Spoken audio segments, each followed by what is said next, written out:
Good Erev Shabbos to you, and I hope you're all well. Firstly, Mazel Tov this week. Mazel Tov to Stephen Foreman, whose 75th birthday today. To Penny Lowe on her birthday today. To Janet and Leslie Pastor on Harry's bar mitzvah. To Carly and Jeremy Goldstein on the birth of their daughter Ella. To Sarah and Richard Morris on the birth of their daughter Isabel. To Shirley and Stanley Lerner on their 64th wedding anniversary.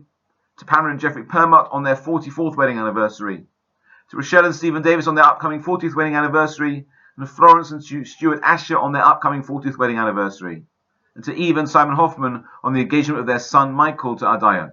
And to anyone else who's celebrating a birthday, anniversary or any other simcha. We wish Refuah Shalema a full and speedy recovery to anyone who's unwell. And we wish Aricha Shamim long life to Marilyn Zucker on the sad loss of her father Edward Druce. To Lisa Simbler on the sad loss of her father Alan Carr. To Cheryl Duggal on the sad loss of her father Lawrence Grossman. We wish Aricha Shamim to anyone who's observing a yortzeit in the coming week. Thank you to everyone who's volunteered, donated, organized events and taken part in activities virtually to help us stay connected. Now friends, it's hard to understand how it happened. You see, the Jewish people were poised to enter the land of Israel, thereby fulfilling the promise made by God to our ancestors, that we'd inherit the land flowing with milk and honey. But rather than take God's word for it, the people dispatched 12 men, each of them prestigious leaders, to survey the Holy Land and report back on its terrain, its produce, and its inhabitants. And 40 days later, these spies returned bearing samples of the land's luscious fruit, but with a negative report, claiming that it was unconquerable and uninhabitable.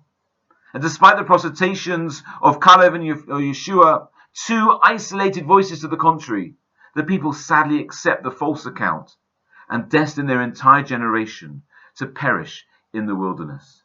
Now, not only must we question the spies' motivation for providing such a jaundiced view, but we also have to ask, how could a people who had witnessed God's miracles and revelations firsthand so readily accept it as fact?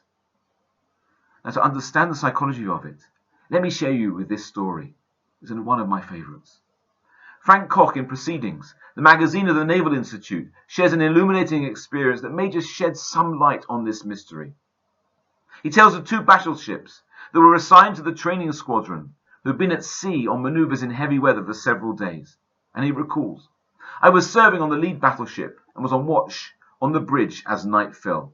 The visibility was poor with patchy fog, and so the captain remained on the bridge, keeping an eye on all activities. And shortly after dark, the lookout on the wing of the bridge reported, 'Light bearing on the starboard bow.' 'Is it steady or moving astern?' the captain called out. And the lookout replied, 'Steady, captain,' which meant we were on a dangerous collision course with that ship. So the captain then called to the signalman, 'Signal that ship, we are on a collision course. Advise you change course 20 degrees. Back came a signal, 'Advisable for you to change course 20 degrees. The captain said, 'Send, I'm a captain, change course 20 degrees. 'I'm a seaman, second class,' came the reply. 'You'd better change course 20 degrees. And by that time the captain was furious. He spat out, 'Send, I'm a battleship, change course 20 degrees. Back came the flashing light. 'I'm a lighthouse.' We changed course." The Akenis Yitzchak explains that the spies' negative report embodied far more than physical fear of the inhabitants of the land. You see, it expressed a reluctance to elevate themselves spiritually, as they were unwilling to make the sacrifices necessary in order to merit the gift of a new life in the promised land. And therefore they concocted a story, and the people accepted it because of their resistance to change.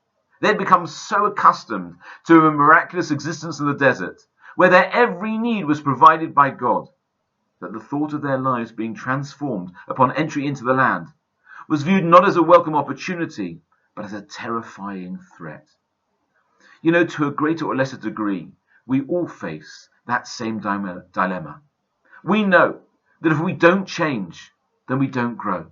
And if we don't grow, then we're not really living. As John F. Kennedy put it, change is the law of life. And those who look only to the past or present are certain to miss the future. Of course, change is challenging, but we have to embrace it because it allows us to achieve new things, to reach new goals, and ultimately make us feel really and truly alive. Shabbos.